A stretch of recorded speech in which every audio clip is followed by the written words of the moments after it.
Et c'est l'heure de la chronique tech et géopolitique avec toi, Pierre Aski. Pierre, rebonjour. Rebonjour Marion. Bienvenue à nouveau sur Hors Normes comme chaque semaine. On parlait des jeux, on parlait du gaming dans cette émission. On va parler des drones. On n'en est plus du tout à l'ère du drone aujourd'hui en 2020-2021. Les drones qu'on faisait décoller dans le jardin avec, en pilotant avec son papy ou sa mamie. Là, on est passé à autre chose. Et aujourd'hui, tu vas nous parler justement des drones et des conflits de guerre, notamment entre l'Azerbaïdjan et l'Arménie, qui utilisent malheureusement, ou heureusement, on ne sait pas, mais tu vas nous le dire, les drones justement. Oui, en fait, ce conflit qui a opposé l'Azerbaïdjan à l'Arménie autour de l'enclave du Haut-Karabakh en septembre et octobre se révèle un moment décisif dans l'évolution technologique de la guerre. Voilà, il faut en parler aussi sous cet angle-là. Il n'y a pas que l'aspect humanitaire ou politique, il y a aussi l'aspect technologique parce qu'on en parle beaucoup dans le monde entier aujourd'hui de ce qui s'est passé pendant cette guerre. Et ce qui a fait la différence et qui a fait que l'Azerbaïdjan a gagné cette guerre, parce qu'il y a eu une défaite de l'Arménie, ce sont les drones armés turcs. Les Turcs ont fourni à l'armée azerbaïdjanaise des drones armés qui ont joué un rôle clé et décisif dans ce conflit. Jusqu'à présent, on avait des drones, mais ça fait des années que ça dure, et les Américains en particulier les ont beaucoup utilisés, qui ciblaient, notamment dans la lutte antiterroriste. Il y a eu ce film The Good Kill, film américain avec ce pilote de chasse qui est dans un conteneur au milieu du Nevada et qui balance des missiles à partir de son drone en Afghanistan ou au Yémen sur une 4x4 qui contient le chef terroriste X ou Y. Ça, c'était hier. Aujourd'hui, les Azerbaïdjanais et les Turcs ont changé la règle du jeu puisque leurs drones ont permis de détruire 200 chars arméniens. C'est énorme. C'est énorme. C'est-à-dire que l'armée de l'Arménie était conçue comme une armée du XXe siècle. Et l'armée azerbaïdjanaise avait les méthodes et les armes du XXIe siècle. Et il y a eu un court-circuit qui a fait que l'Arménie a perdu cette guerre. Et ce qui est intéressant, c'est que cette rupture qui a eu lieu dans ce conflit n'est pas venue d'une superpuissance. Ce ne sont pas les Américains, les Russes ou les Chinois qui ont introduit cette rupture. C'est un pays de taille moyenne, la Turquie, qui n'est pas connu comme un fournisseur d'armes particulier. Comme on le connaît par exemple sur Israël, on sait qu'aujourd'hui… Voilà, tout à fait. Les Israéliens sont très forts sur le cyber, sur les drones, sur un certain nombre de technologies.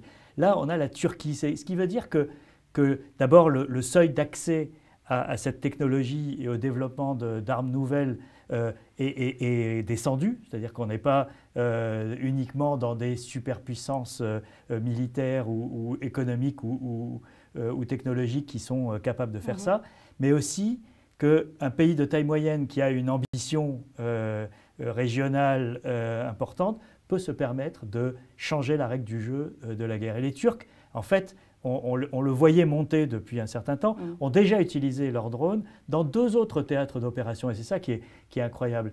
Ils les ont utilisés dans le nord-ouest de la Syrie, dans l'enclave d'Idlib, qui est une zone de conflit particulière où ils ont testé leur technologie, et puis en Libye.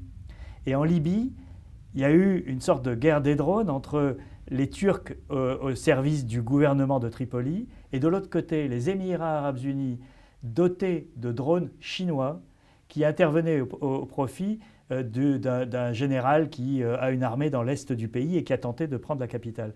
Donc on avait ces 2 puissances moyennes, les Émirats arabes unis non plus, ce n'est pas une grande puissance à tout point de vue.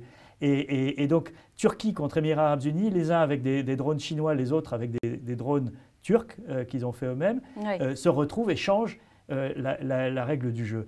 Et en fait, on a vu monter cette industrie du drone en Turquie, qui est aujourd'hui l'exporte, et c'est le gendre du président Erdogan qui est à la tête de cette entreprise, qui est aujourd'hui le fleuron, qui est devenu un héros national parce qu'on a glorifié cet usage du drone, évidemment, parce que l'économie turque va mal, il y a plein de raisons d'être malheureux aujourd'hui en Turquie, mais la presse et les méthodes de propagande glorifient ce drone qui a eu un impact décisif, qui fait réfléchir tous les états-majors du monde entier aujourd'hui. Hein. Oui, on imagine que c'est une vraie préoccupation parce que ça peut changer et la nature d'un conflit et même, je dirais, les territoires de conflit parce que, comme tu le dis, c'est quand même assez impactant, je veux dire. Oui, alors on voit bien que le nombre de pays dotés de drones de combat n'a cessé d'augmenter ces dernières années.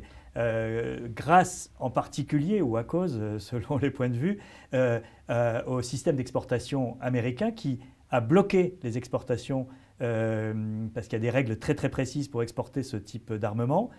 Par exemple, au cours des 5 dernières années, il n'y a que la France qui a pu acheter des drones américains. Aucun autre pays n'a pu en acheter aux États-Unis. Résultat, ils se tournent tous vers la Chine. Et la Chine aujourd'hui équipe la moitié des pays, y compris des alliés des Américains comme les Saoudiens ou les Émiriens, ont des drones chinois. Donc on voit bien que sur tous les théâtres, et la France aujourd'hui les utilise au Mali par exemple, dans le Sahel, utilise des drones américains, donc les Reaper, qui sont équipés de missiles.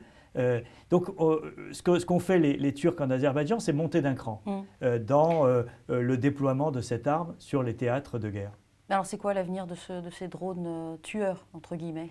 C'est le début d'une ère nouvelle dans les stratégies militaires et on voit bien que tout le monde va tirer les leçons de cette guerre, c'est-à-dire que là où tout l'argent pouvait aller dans le déploiement de chars comme l'a fait l'Arménie en se basant sur des stratégies anciennes, on va avoir un redéploiement vers les armes nouvelles, vers la recherche technologique. Et on le voit bien en France. Il y a quelques jours à peine, c'est incroyable, il y a un rapport qui a été fait, qui a été remis à la ministre des Armées Florence Parly par un comité d'éthique du ministère des Armées. Et ce comité d'éthique réfléchissait à la manière de traiter la question du soldat augmenté. Alors on connaît l'homme augmenté, oui. C'est-à-dire l'homme qui serait... L'homo numericus, en fait. Voilà, qui serait, dont les capacités seraient améliorées, soit parce qu'il avait un problème, soit simplement pour augmenter ses capacités. Oui. Là on parle du soldat. Et ce comité d'éthique s'est penché sur qu'est-ce qu'on peut accepter et qu'est-ce qu'on ne peut pas accepter d'un point de vue éthique. Par exemple, ce comité se prononce contre le fait de modifier le corps de telle façon que quand le soldat redeviendra civil, il garde sur lui les traces de cette modification. Ça sera, en tout cas éthiquement, on verra pas, ça sera interdit. En revanche, le comité a autorisé l'industrie militaire française à faire des recherches sur tous ces sujets, c'est-à-dire la pose de puces sous le corps, sous la peau, l'injection de substances pour améliorer les capacités, par exemple de vision, des exosquelettes pour décupler les capacités de porter des charges, etc. C'est-à-dire toutes sortes de choses sur lesquelles on réfléchit effectivement dans le cadre civil, c'est-à-dire comment améliorer la vie de quelqu'un qui est paralysé ou qui a un handicap, etc. Là, c'est pour mieux faire la guerre, ce qui est quand même le monde de demain. Le monde de demain. Et c'est un article du Monde, je crois, qui reporte ce comité d'éthique et du soldat augmenté. Oui. Oui, c'est vrai que, comme je le disais en intro, on est très très loin des drones civils. Qui étaient quand même développés par Hot, par GI, le concurrent chinois. Et le risque, c'est qu'on approche petit à petit du robot tueur, c'est-à-dire de cette arme qui prendra elle-même la décision de tirer et de tuer. Et c'est à la fois le grand fantasme et en même temps la grande menace qui pèse sur nous. C'est-à-dire que demain, le drone en question, il sera au-dessus de sa cible et ce n'est pas un pilote au sol qui va décider d'appuyer sur la gâchette avec une commande humaine. Voilà. Mais c'est le drone qui décidera qu'il y a un danger, il y a une cible légitime et qu'il va balancer son missile. Et là, on changera complètement d'époque. En fait, aux États-Unis, aujourd'hui, qui est le pays quand même qui est le plus avancé sur ces sujets, il y a une doctrine qui est émise par la DARPA. La DARPA, c'est l'organisme de recherche technologique publique de l'État américain, qui est censé donner un coup d'avance aux Américains sur toutes les technologies.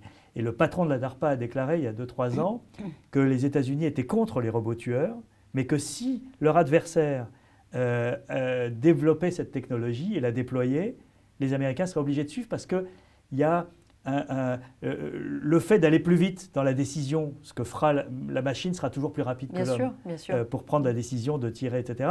Les Américains suivront. J'imagine que de l'autre côté, on tient le même raisonnement et qu'on finira par y arriver. Alors, il y a toute une campagne qui est menée, notamment à l'échelle des Nations Unies, pour interdire les robots tueurs. Il y a une course de vitesse en ce moment entre la recherche scientifique et de l'autre côté, les actions des ONG et de certains États pour les interdire. Donc à suivre de très très près, c'est pas du jeu en effet, c'est du très sérieux. Merci beaucoup Pierre Aski pour ce regard tech et géopolitique. On se retrouve la semaine prochaine. Merci, on passe à la suite.